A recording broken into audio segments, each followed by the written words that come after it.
Welcome back to the Land Bulletin Podcast, where every other week we bring you experts in the field to impart their knowledge when it comes to the ranch and sporting property market, buying and selling advice, the latest best stewardship practices, as well as topics that impact landowners every day. I'm your host, Haley Murr. Let's jump in. Welcome back to the Land Bulletin Podcast. I'm Haley Murr, and I'm here with a good friend of ours. Colorado Gives Day is coming up, so we wanted to highlight one of our favorite nonprofits, Colorado Cattlemen's Agricultural Land Trust. And chatting with us today, thank you for being on the show, is Erik Glenn, the Executive Director of CCALT. So welcome to the show, Erik. I know this isn't your first rodeo, so this should be an easy combo.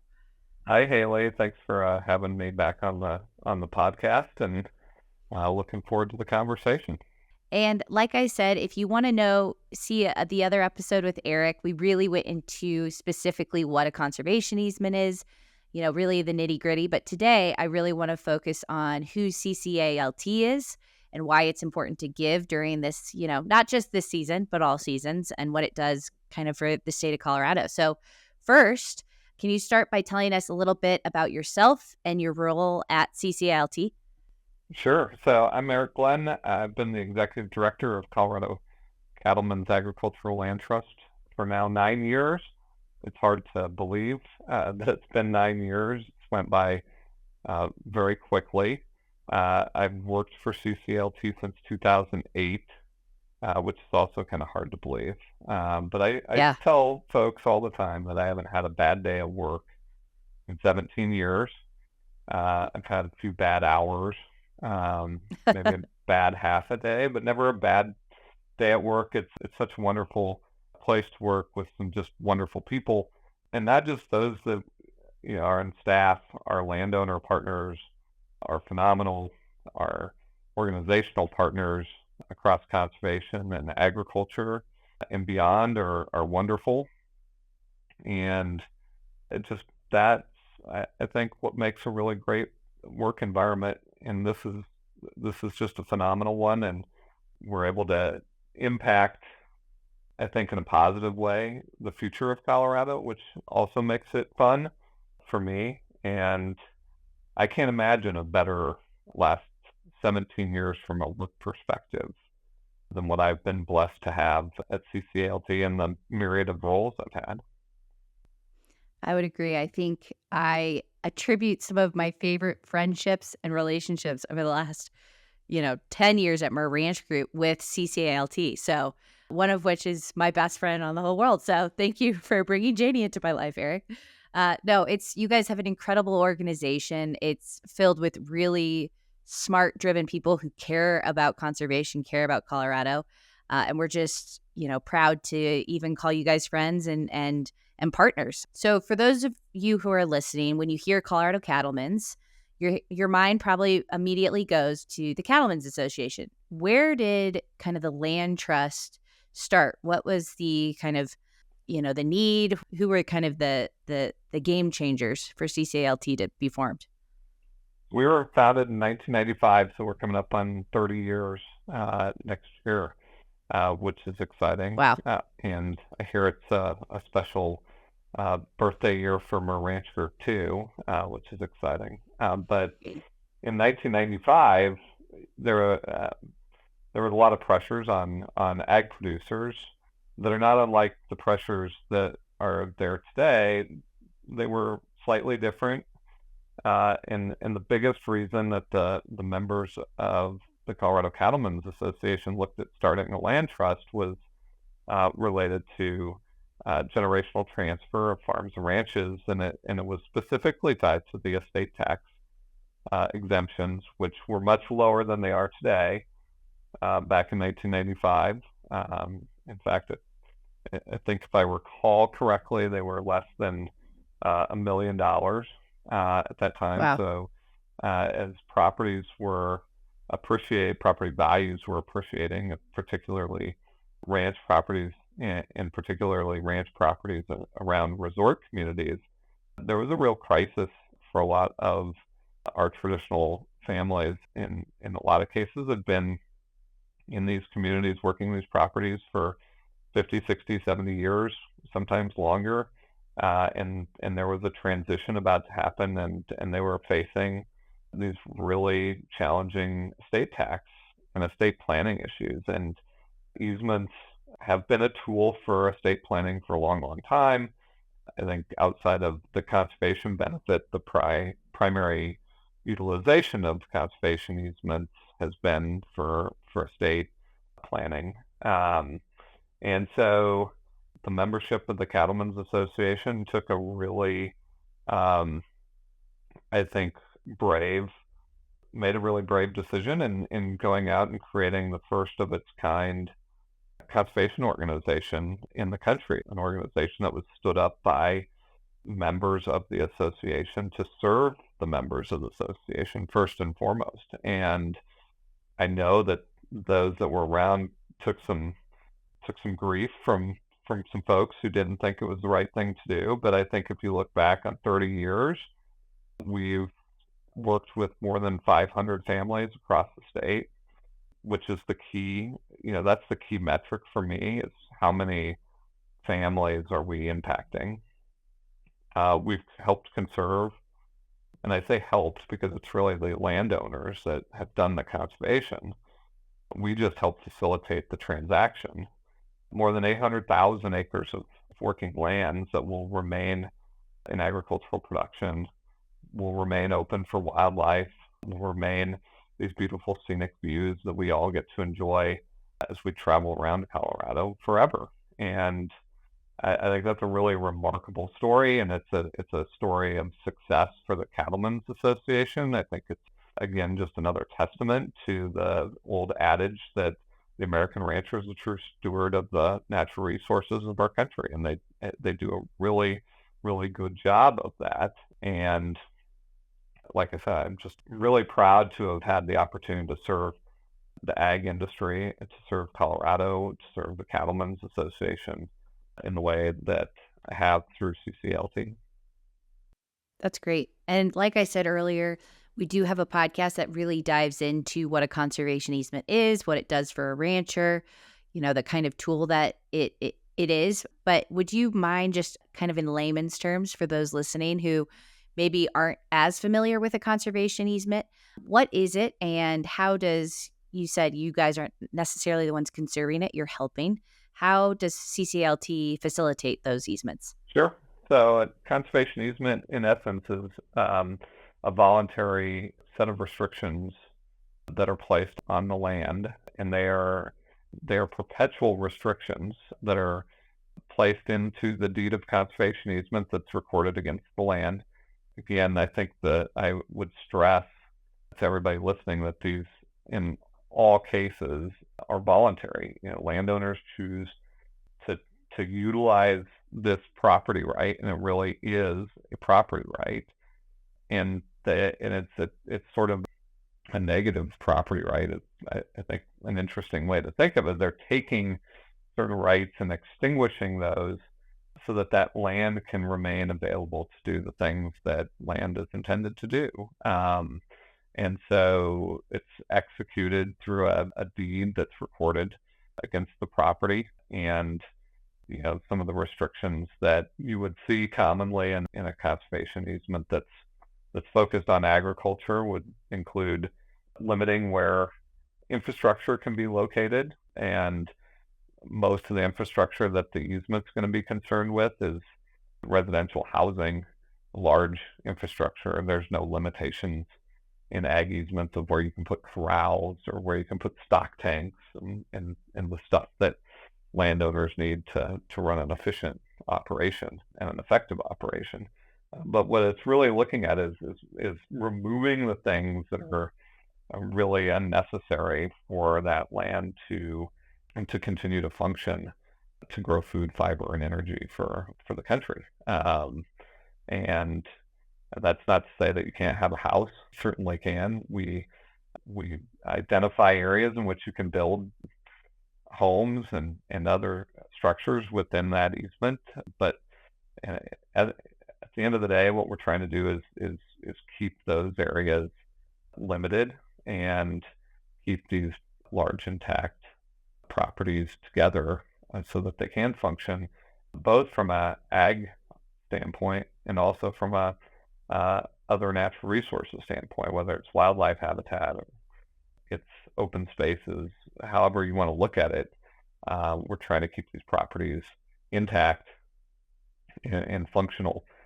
And then the other one that I would say is important in the West is that we're working to keep water on these properties, and water is key to agriculture, and so if we've got surface water rights associated with the property, we're working to keep those through the deed of conservation easements associated with that property. That's great. And kind of what I wanted to dive in a little bit more is, a good distinction you made was continuing to have the land function. So I think a lot of people have this idea that once a conservation easement is placed, nothing can happen on the land anymore and it has to stand there. How do you guys kind of decide the functionality of the ranch? And is it, the landowner's input, biological studies? How do you guys decide, what to emphasize when it comes to, preserving the property? Yeah, there's certainly misconceptions about conservation easements, Haley, that are being spread by certain groups right now across the country. It's unfortunate, but there's a group that says you do an ag conservation easement, and let's say you grow alfalfa, that you would have to grow alfalfa for forever, and that's just not correct. The easement is intended to enable a farmer rancher to manage that property the way they see best to manage it. That means if they need to change crops, they can change crops. It means if they need to change their herd size, they can change their herd size. If they want to change the breed of cattle they're running, they can do that.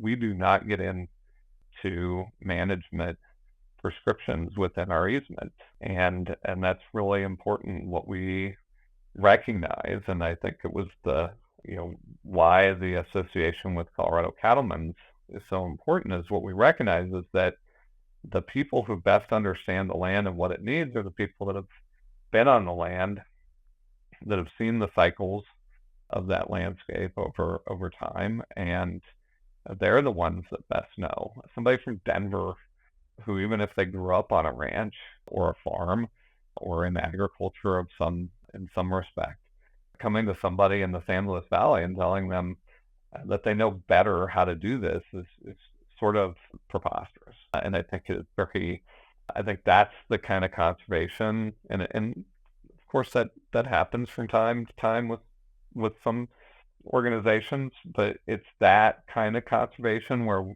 the academics or the people from the city think that they know better than our landowners and our rural communities, that I think has given conservation in some segments that name. That's not the type of conservation practice.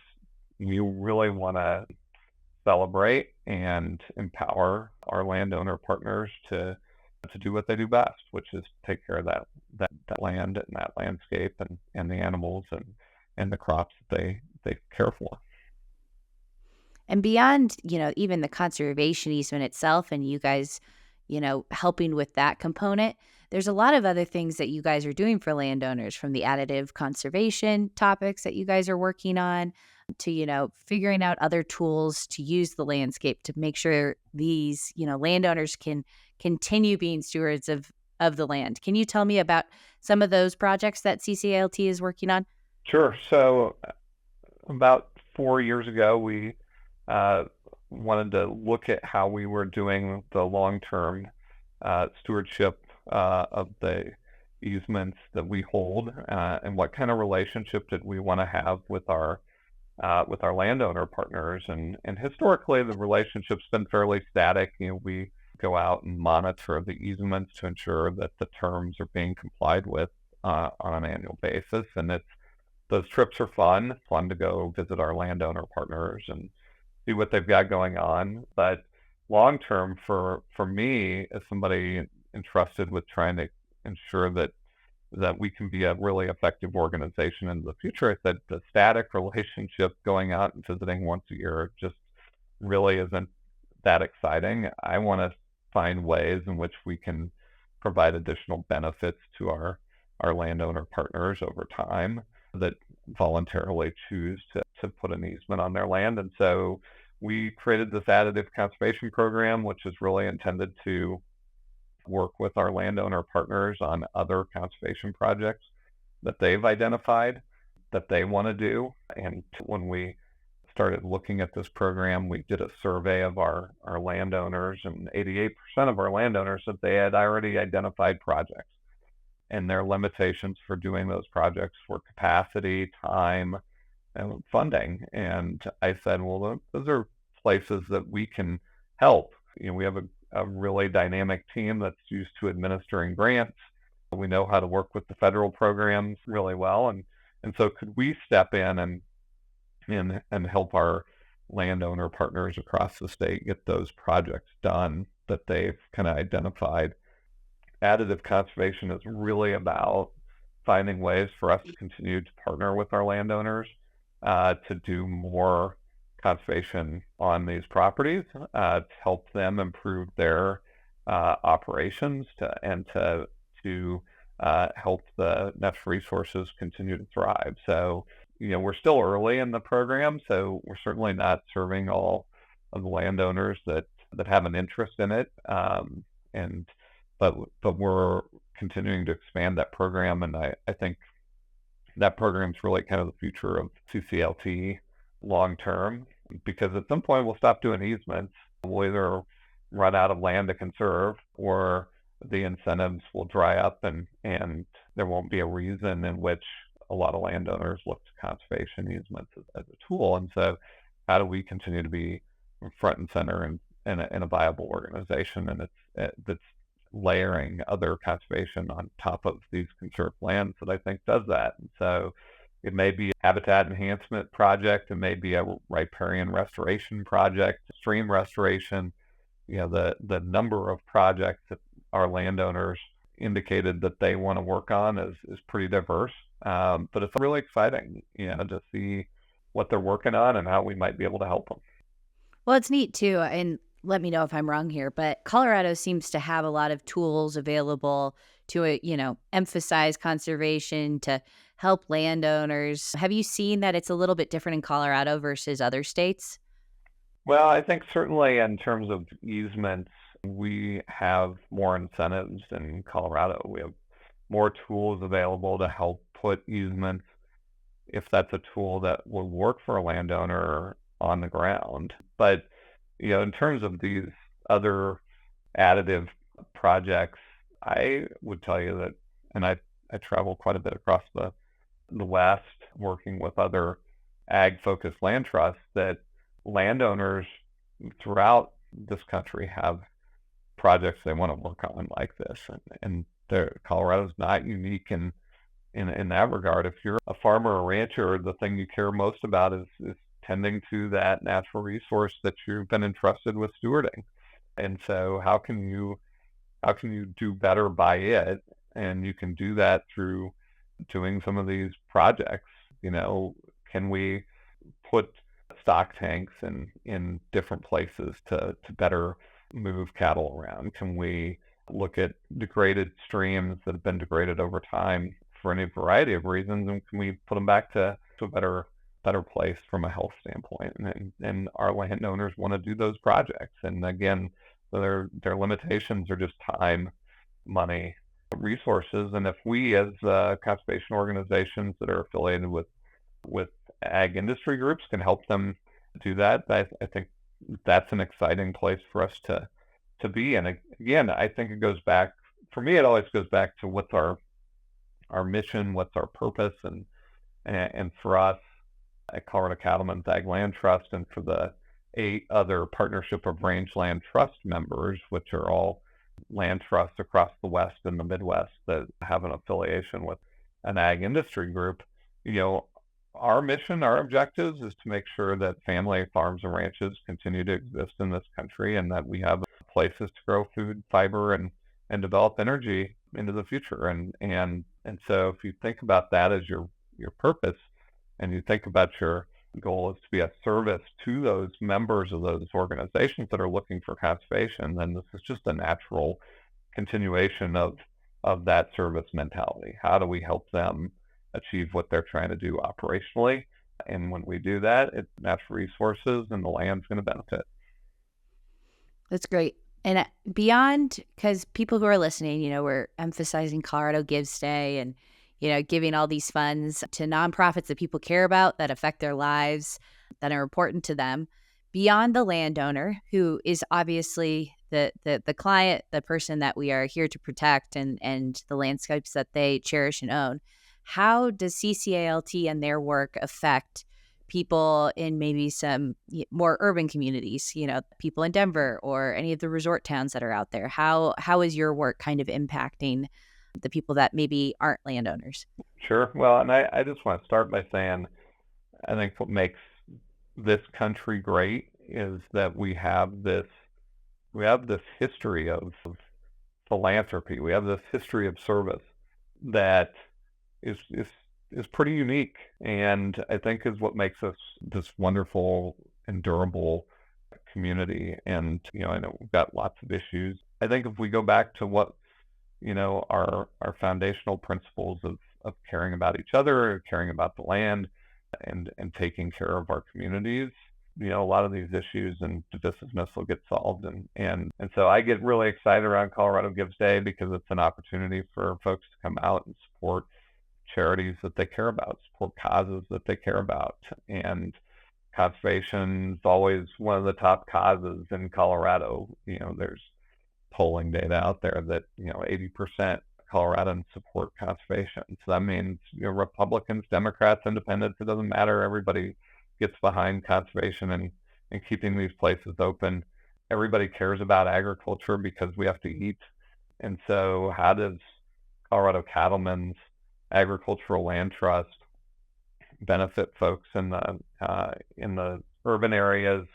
It's a multitude of ways. It's keeping these family farms and ranches in operation so that we can buy local food. It's keeping these beautiful scenic places open. And when you think about the scenic drives across Colorado, most of them are really defined by these private working landscapes, and many of them are conserved, and we all get to benefit from that when we drive around the state to be able to see what is, I think, the definition of Colorado: meandering streams in mountain valleys, the rolling and open vastness of the plains.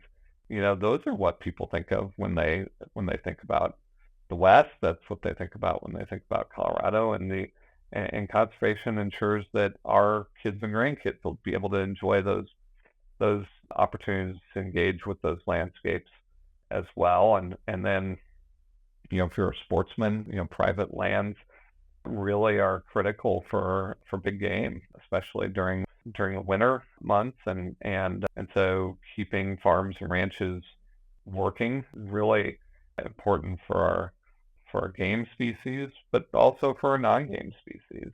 And so if you like wildlife, the conservation just really critical for making sure that the animals that folks engage with and love to watch and see will continue to thrive into the future. And there's just so many things that conservation and working lands conservation touches, not just in rural communities, but in urban areas. That's why I said I haven't had a bad day of work in 17 years, because I get to go out and impact our state and the West and in that type of way, making sure that my kids and their kids will have opportunities to see these special places, interact with these special places, interact with the wildlife, engage in agriculture. I think that's really cool, and I know that Coloradans think that's cool. And so my pitch would be, if you're looking for a way to make a difference, making investments in conservation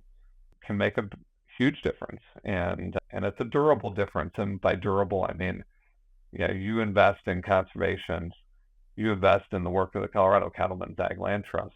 That investment carries on long into the future. We do, our easements are perpetual, so I think that these landscapes are going to be there a very, very long time. Mm-hmm. And I think it's an important distinction too. When people think move to Colorado, they want the open spaces, they love going to the national parks, they love to go, hiking. But there's such an important role that private landowners and those landscapes make when connecting all of those things. So even though you might not have access to these private lands without them, like you were talking about with migratory corridors, with, water restoration, riparian areas, without, the working landscapes and the resources that landowners have, those other places that you do have access to wouldn't really exist the way that they do today.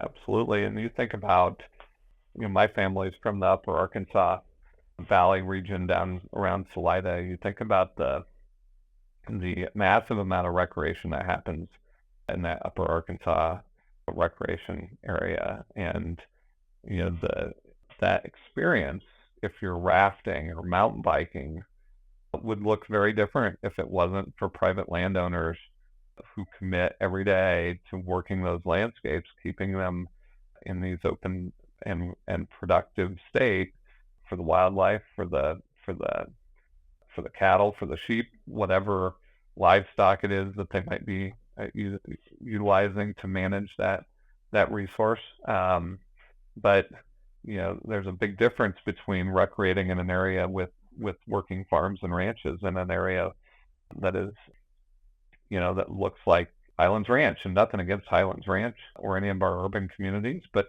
I think when we think about recreation, outdoor recreation in Colorado, we think about going out and interacting with open places, and many of those experiences are elevated by working landscapes, and I don't think we always appreciate that as citizens of the state nearly enough. And so I know our landowner partners care deeply about that good stewardship, and they do it because that's their job, it's their livelihood, it's their passion, but we all get to benefit from that. And can you give a few just for those listening who, when you say things like that about, these working landscapes, you might not recognize that that's what you're looking at? Without naming, certain ranches or people that like their privacy, do you have examples of some of those properties that our listeners might be like, oh my gosh, I never realized that wasn't public land. That is this private landscape that I'm seeing every day. Sure. Yeah, I think the one that's probably top of mind and most relatable to folks is, if you've ever driven from Castle Rock to Colorado Springs, there's that place on I-25 where the houses just disappear and you open up into these vast rolling landscapes with these really dramatic cliffs and buttes, and that landscape in between Castle Rock and Colorado Springs is largely conserved, and so it will look like that for the rest of our lifetimes, our kids' lifetimes, and long after that. And those were all private, and still are private, working landscapes that landowners have decided they want to keep those landscapes working, and all of us that travel I-25 get to benefit from that. And I think we all take a deep breath and sort of relax when we get to those places. Even if there is traffic, it's a little bit easier to look out and see these open places than being confined in the cities. And again, I live in the city, most of us do, but I really think the power of our open landscapes is that it frees us from these human created walls and barriers that I think limit creativity. And I think when you get out of that, when you interact with these landscapes, even if it's just driving through them, that's when creativity is kind of stimulated. And I think that's one of the neat things about being able to get out not far from the city and experience the vastness and openness that Colorado still offers in a lot of places.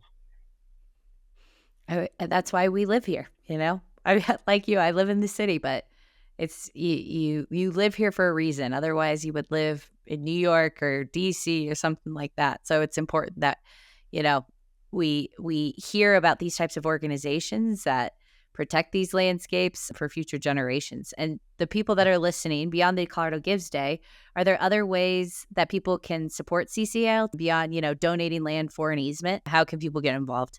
Sure. So I think I would encourage people to sign up for our newsletter that comes out monthly, and our communications, our social media.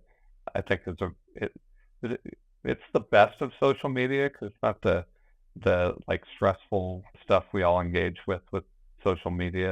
Ours is looking at open spaces and the fun, beautiful landscapes that we get to interact with. So that's a great way to engage with us. Of course, I would be remiss not to encourage people even beyond Colorado Gives Day to contribute financially. For every $25 that people donate to CCALT, we can conserve 1 acre of land into perpetuity, and we can keep these farm and ranch families on these landscapes, working them. We can help the next generation of farm and ranchers come up and continue to ensure that we have these wonderful rural communities that provide the food and the fiber we depend on. And so we have events kind of throughout the year that are always a good way to engage too, whether that be virtual ranch tours or our Forever Colorado barbecue or other events that we host. There's just a myriad of ways to get involved, and we love to bring new people into and welcome them into the organization and tell them a lot about what we do. And even if you're somebody who doesn't have an ag background, I think the neat part of this for those people is learning about it, and we offer, I think, a really neat way to learn about agriculture and to learn about agriculture and conservation together, and also how we're working to make our rural communities more resilient and dynamic as well. And so, there's just a lot of different ways, and we, like I said, we welcome folks coming in and learning about it, and love to see and meet new people.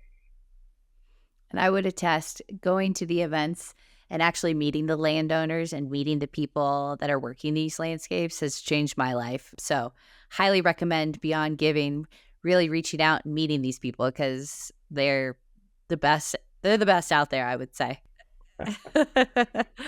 I guess one of my last kind of questions for you, Erik, would be, what is one of the coolest projects that just really, made it clear why you're doing what you're doing? I know all of them have their own unique kind of thing, but I know even with ranch sales and working with conservation buyers and sellers, we have the same kind of stories. So which one stands out for you about something that kind of changed your perspective on things? Well, if it changed my perspective, but each of our projects is unique and special in different ways. But there's a property just to the north of the town of Berthoud, borders the town of Berthoud, and it's been a family farm for a long time. It's right along the Little Thompson River, and it's in this area what's quickly changing, right? I mean, I think it's like 10 minutes from the Buc-ee's gas station. So you can imagine what this landscape looks like, right? And the family that owned it didn't have any heirs, and they were trying to figure out what they were going to do with it, and as they aged. And they ultimately decided that they wanted to ensure it remained a farm.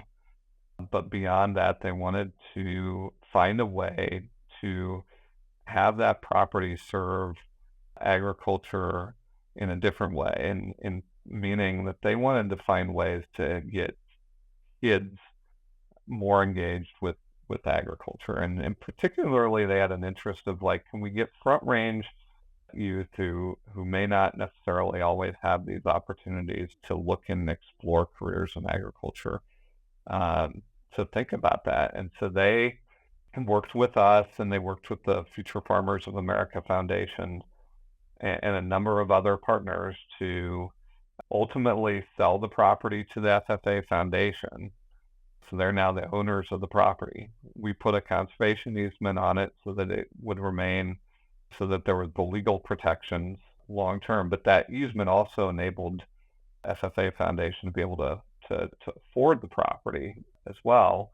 And the goal ultimately is to create an educational learning facility on that property where kids can come out and engage with an active working agricultural property and learn what it is to be an ag producer.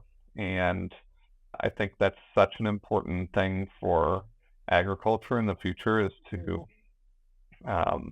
create more opportunities for young people to be inspired to get involved in agriculture as a career, even if they're not from a farm or ranch family. And secondly, as a place that we can bring folks from the city who may not be looking to have a career in agriculture, but they can better understand what it means to live next to a farm, live next to a ranch.